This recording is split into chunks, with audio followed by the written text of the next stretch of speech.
Broadcasting live from our Columbia, Maryland headquarters. They are founders of Hard Money Bankers, REI 360, and are international bestsellers with their book, The Whiteboard. Here are Jason Balin and Chris Haddon. Hey guys, today we are talking about the evolution of a rental property portfolio. We ourselves have been through this process, specifically in the past couple years, as our portfolio has grown from 1 to 5 to a dozen to 20-ish.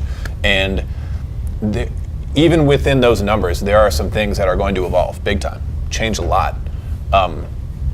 You're going to need to adapt your systems and people and everything else, and we're going to go down how exactly that breaks down, even down to just a couple properties. I mean, 1 is different than 3, than 5. Yeah, first-time investors or investors that have a gigantic, portfolio of properties. I think they've evolved similar to some of the things that we have, but hopefully you'll get some good value based on our personal experiences, some of the team members we have in place, some of the software we have in place, and some systems that we've used over the last few and a half years as we've grown. Yeah, for sure. We're going to save you some time and some headaches here. This is going to be good stuff. We learned a lot of this the hard way, but yeah. You don't have to. well, let me ask you this. Before we started buying as a company, like me in particular, I had a rental property which I've had personally for many years. When a person is working with one, what would you have advised they do in terms of what the resources they need? Sure. So I think one property should certainly be self-managed. I think you really need to understand what happens and what's involved in owning a rental property to begin with. You can't just outsource that to somebody else. Lease the property yourself, manage the property yourself, collect rents, talk to the tenants, figure out what they're happy with, what they're unhappy with. When a maintenance call comes in, build a relationship with a handyman in order to do that maintenance. I think with at least one property, maybe even 2 properties, maybe even 3 properties, do it yourself, understand it. Obviously, as that grows and as this turns into more of a business than just like a one-off investment, there's a lot more things that we're going to talk about going down the road that you need to expand into. But at the very least, at the beginning, just do it yourself. You can track expenses in at least, one-off QuickBooks or an Excel spreadsheet or something very simple. You don't want to spend too much time and resources to, just to a one-off investment. I'd agree with that. That is how I've done it personally with the one property I've had outside of any companies. I've done the leasing and everything else, maintenance stuff, all of that for years now, and it's been fine. It's been fine, to be honest, with one property. With 2 or with 3, somewhere in that range, I'm going to start changing my opinion. It gets tough, and it also depends, what you do full time. Do you have, are you looking to create a portfolio to replace your job, and this is going to be your full-time job, or do you have another job, and you want this as kind of a passive investment types of vehicle? So you can do it one-off for a few properties, but that's it. Okay. As soon as you get to 4 or definitely by 5, you need to put proper systems and proper processes and people in place. I would say that with 5, you can't really hire somebody in your office, a part-time or full-time person. There's just not a budget for it. So I'd probably outsource to a property manager. They may be a little bit more expensive. You're paying a little bit of a premium for them, but they're dealing with everything. They're dealing with the leasing, they're dealing with the management, they're dealing with collecting rents. When a maintenance call comes in 24/7, they're dealing with that. Right. So you're paying for that, right?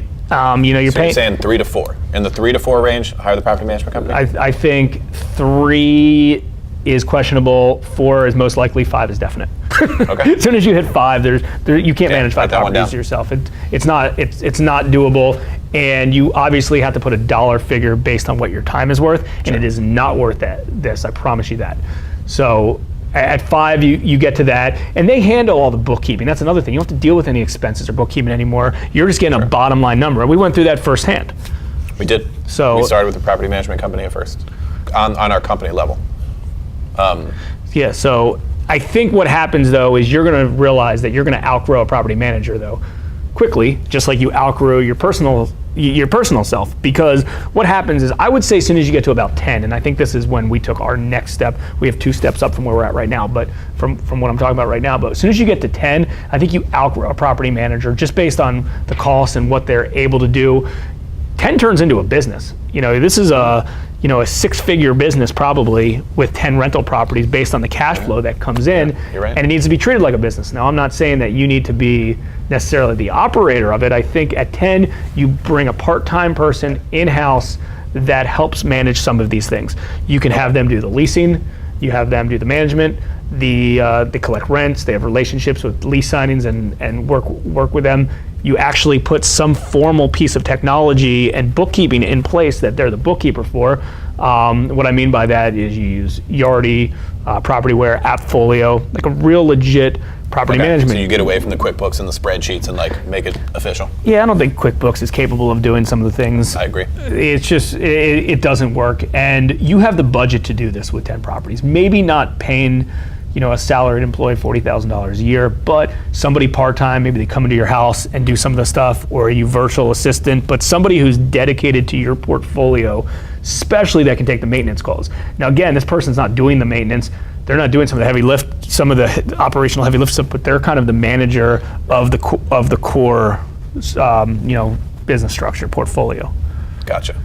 And that's in the neighborhood of 10.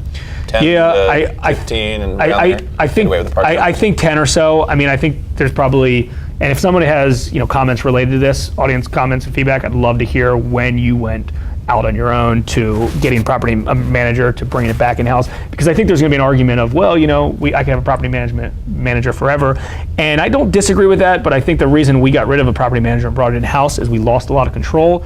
Our goals were not 100% aligned. We wanted things done quicker, and at the same time, with the resources we were able to put in place, listen, with a property manager, you're going to get upcharged for maintenance. It is what it is. Sure. So we figured out what we were paying in leasing, management, maintenance, because those are your 3 triggers for money that comes in that you're paying out for a property manager. And we figured that, hey, it makes sense just to bring somebody in-house.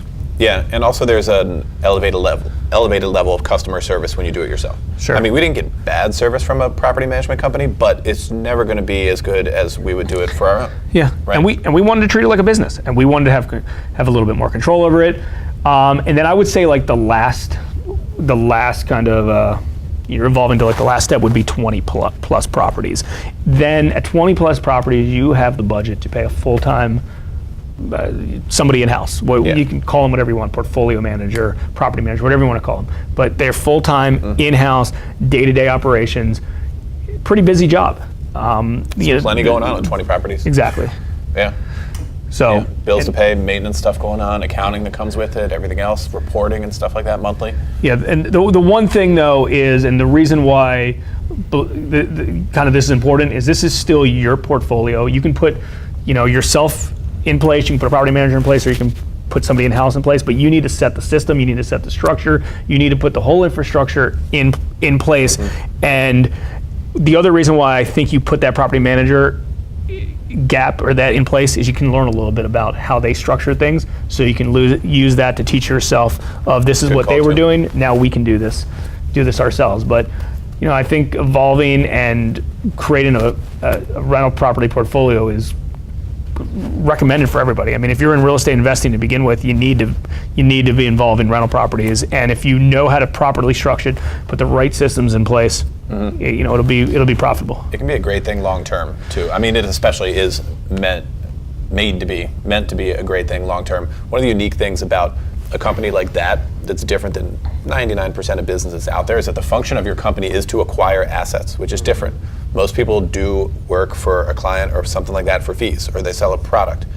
Very few businesses are you acquiring assets as the day-to-day function of your business, which is pretty cool. Pretty cool. Very, very powerful. Right. One other quick thing related to that.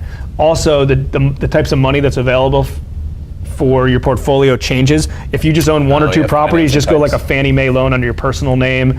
As soon as you get into multiple properties, then maybe do one blanket loan with a commercial bank. As soon as you get to 10 plus properties, do some sort of guidance line of credit with a commercial bank. There's secondary marketing, secondary types of alternative financing for long-term rentals, a little bit higher rates of return, but do whatever you can to try to get institutional or bank type financing, because there's a big difference with cash flow on a 4 or 5% interest rate than a 7 or 8% rate for an alternative financing. So that's important. So got a few favors for everybody out there. If you could comment below with some types of financing you've put in place for some of your rental portfolios. That's always, I think, valuable to our community. Also, some software that you use. Like I said, we use Yardi. Yeah. But I'm curious what do you guys like? what other portfolio managers use, and also when they think the right time is to fire your property manager and bring somebody full-time in-house to run the entire show. If you could help us out with commenting some of those, that would be great. And as always, like, share, subscribe, all those other good things that you do on the interwebs. Thanks again.